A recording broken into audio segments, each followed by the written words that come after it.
반갑습니다. 공사부입니다. 금요일에 올려드렸어야 될 마음 공부방 시간, 오늘 토요일에 올려드립니다. 어제 북한 산에 갔는데요. 너무 좋아가지고 제가 산행을 좀 오래 하다 보니까 영상을 올릴 시간을 못 가졌어요. 그래서 이제서라도 영상을 올리려고 합니다.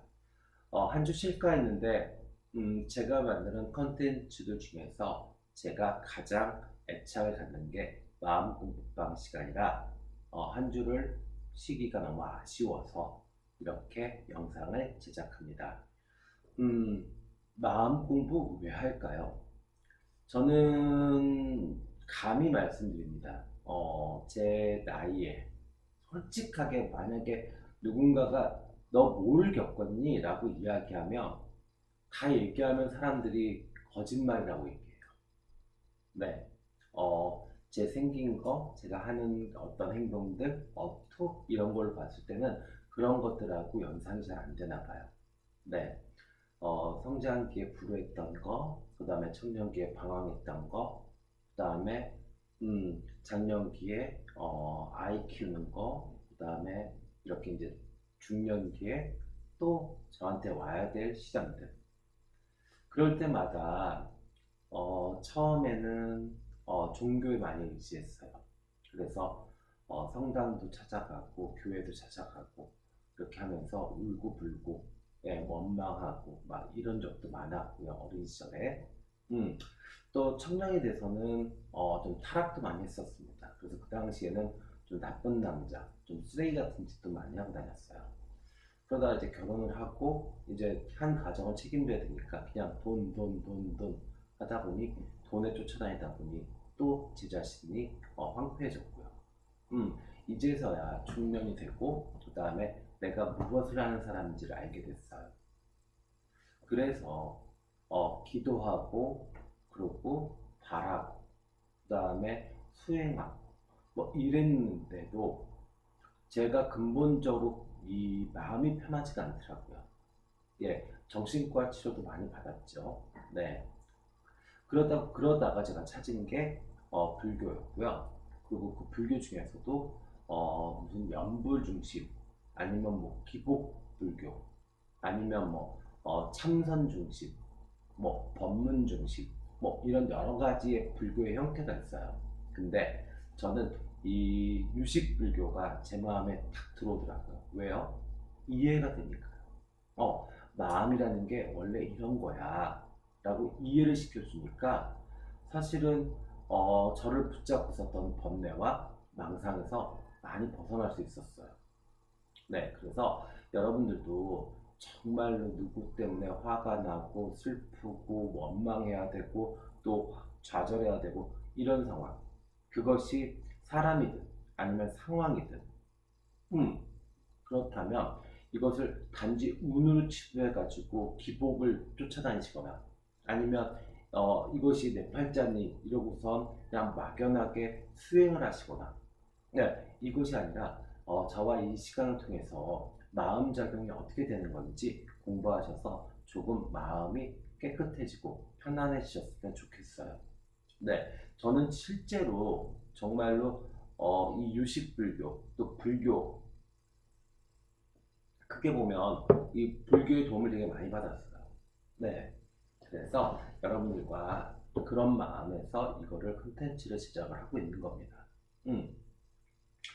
자, 저번 시간에 유식불교의 어떤 좀 시작점 이거를 좀 설명을 해드렸던 것 같아요. 이제 두 번째 이제 들어가야겠죠. 마음이란 무엇인가 두 번째 편입니다. 자, 일단 마음은 내 속에서 일어나는 현상이에요. 그리고 이것은 멈추지도 않고 변하지도 않습니다. 변합니다. 그죠? 멈추지도 않고 계속 변해요. 그래서 뭐라고 그러죠? 불교에서 재행무상이다 라고 이야기합니다. 만들어진 것은 모든 것이 변한다. 맞죠? 네. 자, 그러면 이 마음은 과연 뇌에서 만들어질까요?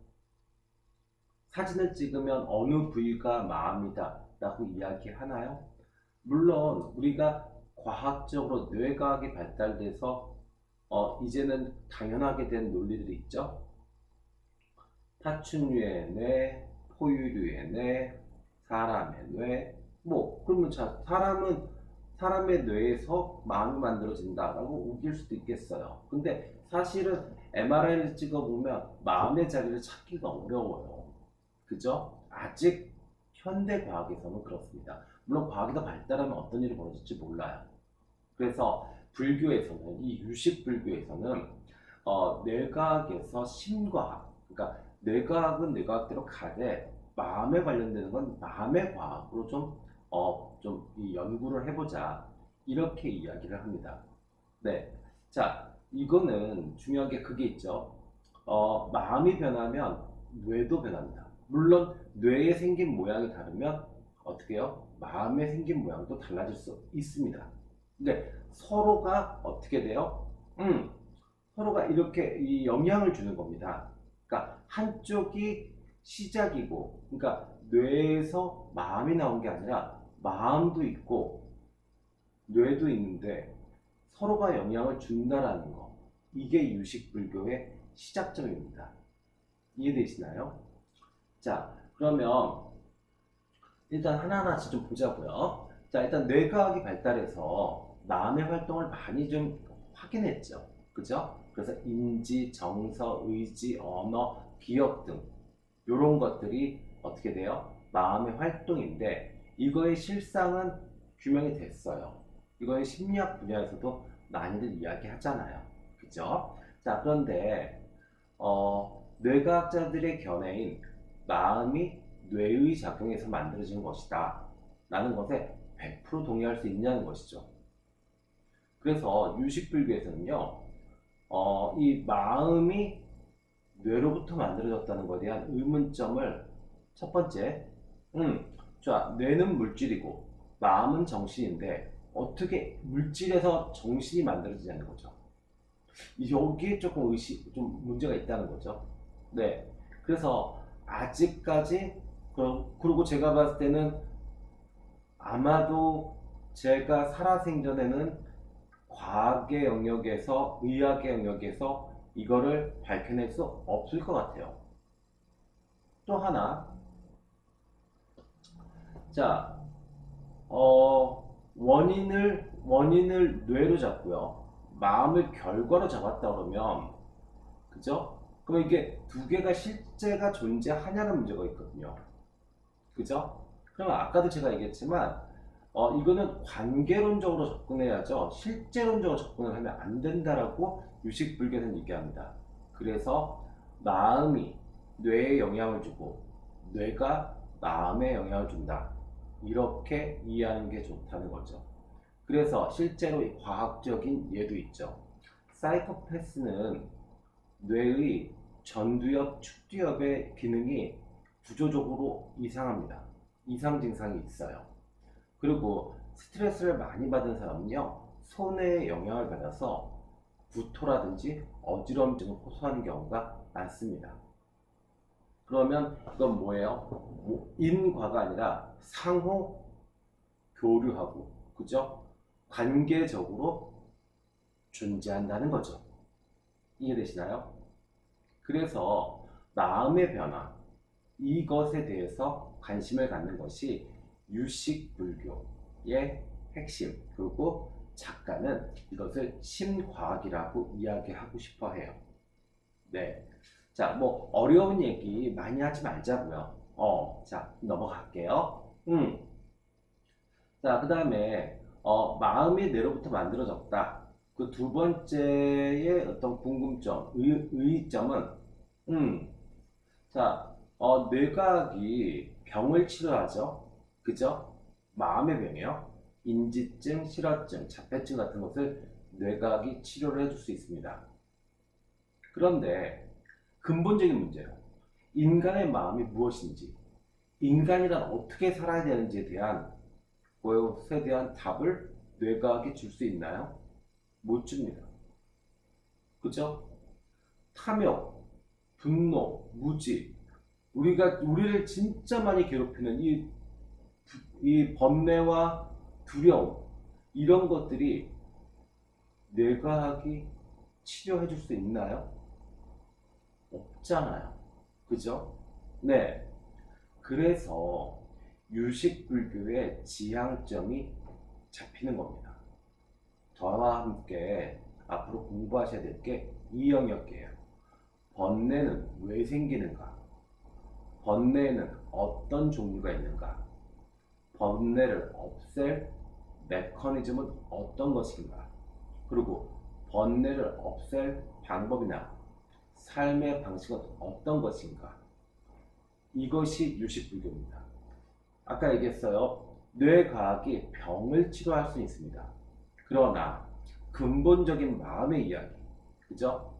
이거에 대한 답을 주지 못한다는 거. 그러니까 우리가 모두 힘들어하는 이 번뇌, 두려움, 그 다음에 어떤 불안, 이런 것들에 대한 답을 주지 못하는 것. 이것을 우리는 함께 마음의 비밀에서 찾아가게 될 거예요. 이해되셨나요? 네. 자, 그래요. 그러면 보자고요, 또. 우리가요, 지갑이 있어요. 그죠? 네. 이 눈으로 지갑을 보잖아요. 그죠? 근데 사실 이건 어떤 것이잖아요. 우리가, 지갑으로, 지각을 하는 거죠. 지갑으로 지각을 하게 됩니다. 그리고 우리는 그 지갑을 원한다라고 생각하죠. 그리고 또 이 지갑을 가지면 그 안에 있는 돈이 있으니까 내가 뭘 사용해야지 뭐 이렇게 생각할 수 있죠. 그래서 시각, 지각, 정석, 사고의 순서대로 우리는 이 마음이 움직인다라고 보는 거죠. 그죠? 그죠? 자, 그러면 시각이 뭐예요? 시각이 보이는 거, 지각, 그죠? 보는 거, 나, 그죠? 마음, 물어성립이 되죠. 그럼 결국에 뭐냐면, 내 마음으로 본다는 거예요. 이해되시나요? 보이는 마음과 보는 마음으로 볼 수 있다는 거죠. 이 실체, 그죠? 이 실체가 지갑인데, 이 지갑을 내 마음이 보는 거라는 거죠. 그래서 우리는 이렇게 두 가지로 나눌 수 있다. 이렇게 이 유식불교에서는 기본 개념을 잡고 있어요. 그러면 이 보는 마음, 내 마음, 네, 이것을 뇌과학에서는 볼 수 없지 않냐. 아까도 이야기했지만 어때요? 뇌과학에서의 한계점 중에서 그렇잖아요. 내가 보고 있는 이 마음이라는 있잖아요. 근데 그것을 뇌과학에서 확인할 수 없다. 그죠? 네. 그러고 또 재밌는 건 마음은 뇌를 알아요. 뇌의 존재를 알아요. 어떻게 해요? 여기서 두통이 있다. 아니면 뭔가 문제가 생길 것 같아. 머리가 좀 아플 것 같아. 뭐 이런 것들이 우리가 마음이 뇌의 존재를 인식하는 거잖아요. 그런데 뇌는 마음이 어디 있는지를 몰라요. 그죠? 마음이 어떤 것인지 몰라요, 뇌는. 그래서 유식불교에서는 뇌 속에 마음이 있는 것이 아니라 오히려 반대다. 마음이라는 커다란 것에 뇌가 있다는 것이죠. 그래서 여러분들도 꼭 기억하셔야 될 게, 이 작은 뇌 안에 마음이 있다가 아니라 내 마음 안에 뇌가 있다. 이렇게 생각하시면 좋아요. 그러면 훨씬 더 넓은 사람이 되실 겁니다. 옳고 그름을 이야기하자는 거 아니에요. 유식불교는 내 번뇌를 어떻게 하면 빨리 씻어낼 수 있을까? 예, 기도해도 안 되고 굿해도 안 되고 산 찾아다녀도 안 되고 무릎 아프고 추운데 벌벌 떨면서 기도해도 안 됐던 것들 우리가 좀 해결 좀 하자고요. 저도 다 해봤어요. 했는데도 안 되더라고요. 근데 책 한 권 읽으니까 다 해결되더라고요. 네, 그 말씀을 드리고 싶은 거예요. 알았죠? 머리 아픈 막 철학적 사유하자 이거 아니에요. 네. 자, 그럼 또 이어서 한번 드려볼게요. 자, 그러면 우리가 마음이라는 거요. 마음이라는 것을 유식불교에서는 이것을 명사로 잡지 말고 동사로 잡자. 그래서 이것을 식이다 라고 표현하고 싶어 해요. 그래서 유식 불교다 이렇게 얘기하죠. 유식론 이렇게 됩니다.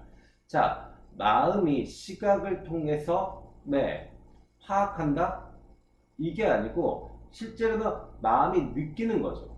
그 느낀다라는 것은 이 것이 되잖아요. 느낀 것. 그죠? 그럼 것은 이제 명사가 되는데 그러면 이제 여기다가 동사를 붙이면 어떻게 돼요? 마음속에 머물다. 마음속에 침투하다. 뭐 이렇게 표현할 수 있는데 그러면 요거를 이제 이 마음이라는 표현 말고 물속에 머물다. 물속에 침투한다. 이렇게 표현하면은 그러면 이 마음은 촉각으로 파악하는 것이 됩니까? 아니잖아요. 그죠? 그래서 유식불교에서는 마음 그 자체가 명사가 아니라 동사다. 왜? 계속 변하는 거니까. 자, 이거는 작가가 예를 드는 것을 뭐로 드냐면 낙동강의 예를 듭니다. 여기에 낙동강이 있다. 그러면 낙동강이 명사가 되죠? 근데 실제로 우리가 손을 집어넣었을 때는 어떻게 돼요? 계속 흘러가는 그 물의 흐름을 느끼게 되죠. 맞죠? 촉각으로 느낍니다. 하지만 계속 변하죠. 그래서 결국에는 모든 것이 마음뿐만 아니라 모든 것이요.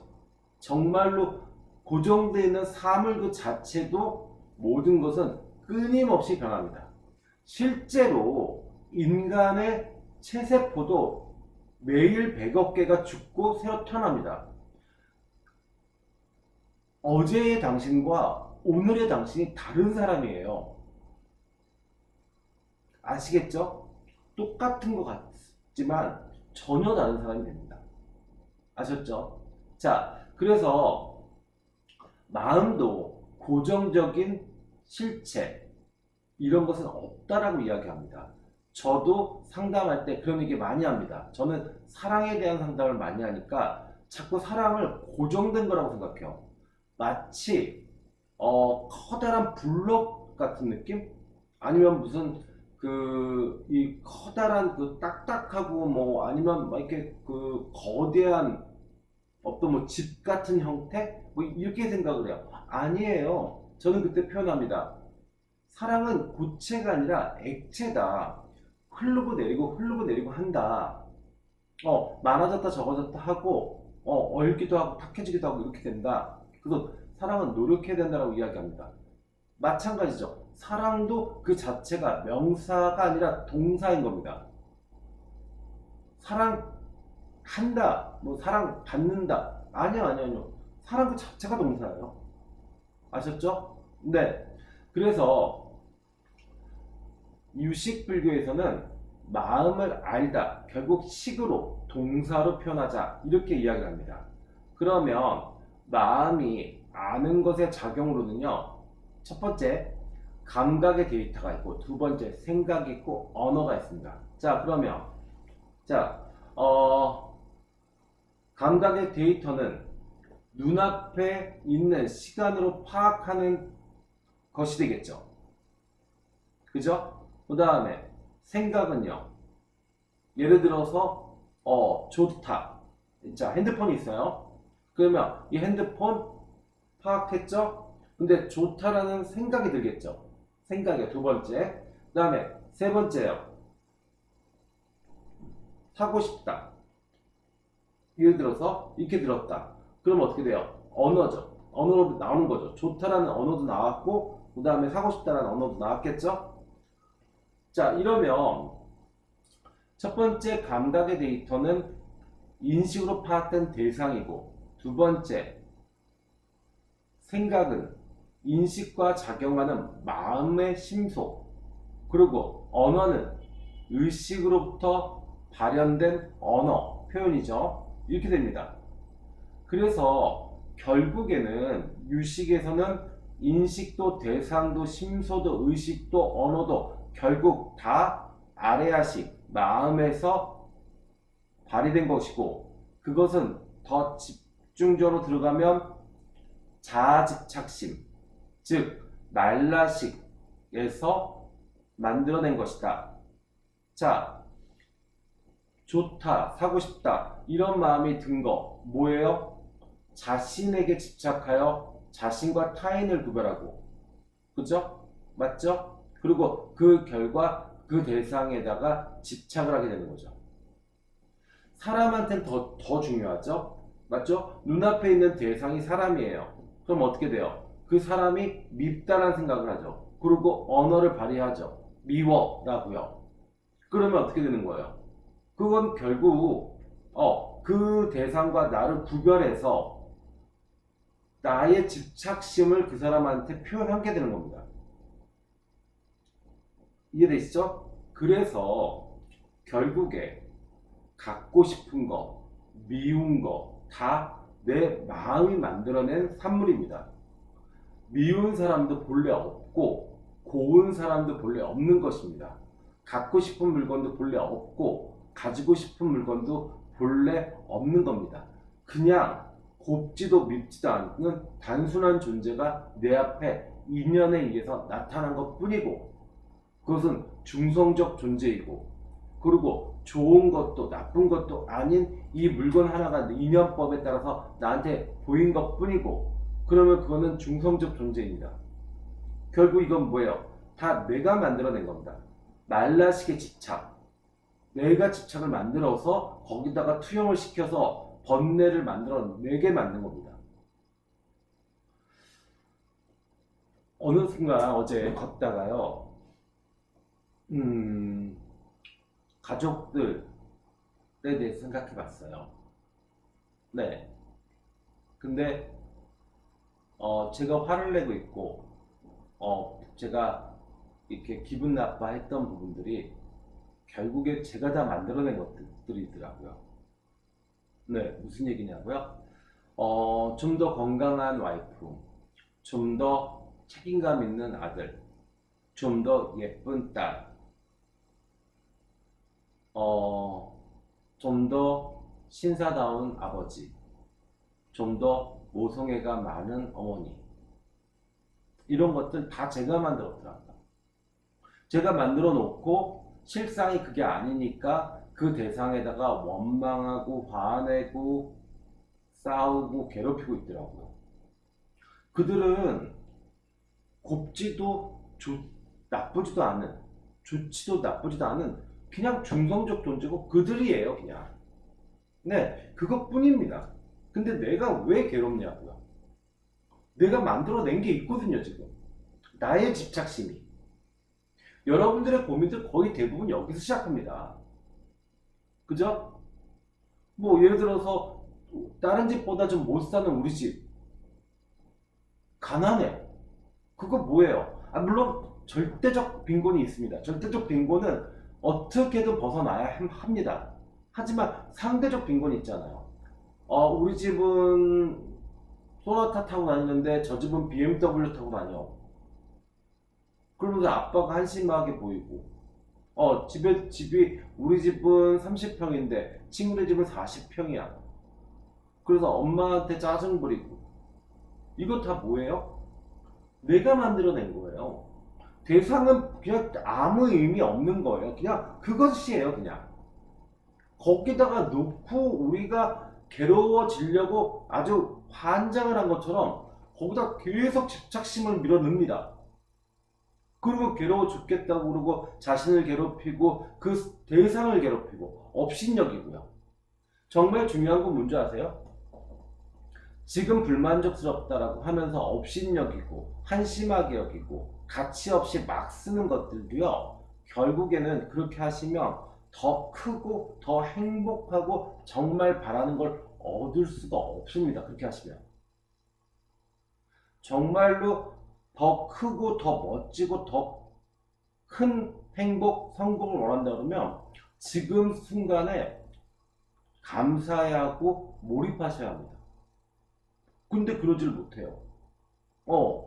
뭐 자기 자신한테도 그러잖아요. 그냥 조금 뚱뚱해요. 그럼 뭐 뚱뚱한 건 뭐 옳고 그름이 아니니까 건강을 위해서 좀 덜 먹을까? 정도 생각하면 되는데, 친구들 날씬한 거 보면서 어디 가서 수술해야 되나, 아니면 뭐 코가 좀 낮은데 어떻게 해야 되나, 이런 거 다 뭐예요? 자기가 자기 자신 괴롭히는 거잖아요. 그러다가 어떻게 돼요? 더 자기 자신을 망가뜨립니다. 그래서 오늘 드리고 싶은 말씀은 정말로 힘드시다면 네, 법문도 좋고 연불도 좋고 기도도 좋고 예, 굿도 좋고 다 좋은데 먼저 마음의 움직임, 내 마음속에서 움직이는 작용을 깨달으시면 오히려 그것보다 훨씬 더 행복한 결과들을 얻으실 거다라는 말씀이고요. 그리고 이 모든 것들은 다 내가 만든 것. 그 내가 만든 것의 자리는 어디다? 말라식. 자, 팔식이 아래아식이라고 했어요. 그리고 말라식은 어떻게 돼요? 그 위에 있는 의식, 그죠? 그래서 이 말라식, 그 말라식이 결국에 우리를 이렇게 많이 괴롭히고 있습니다. 아셨죠? 그래서 오늘은 마음 공부, 마음이 무엇인가 두 번째 시간을 진행해 봤습니다. 저의 영상이 정말로 번뇌와 고통, 불안, 네, 원망, 화 이런 걸로 고통을 받으시는 분들한테 도움이 되셨으면 좋겠습니다. 네, 저희 영상이 도움이 되셨다고 하시면 좋아요, 구독 부탁드리고요. 그리고 정말로 고민이 많으시다고 그러시면 언제든지 060-700-4579로 전화 주시면 타로스타에서 최선을 다해서 번뇌와 고민을 해결해 드리도록 도와드리겠습니다. 감사합니다. 좋은 주말 되세요.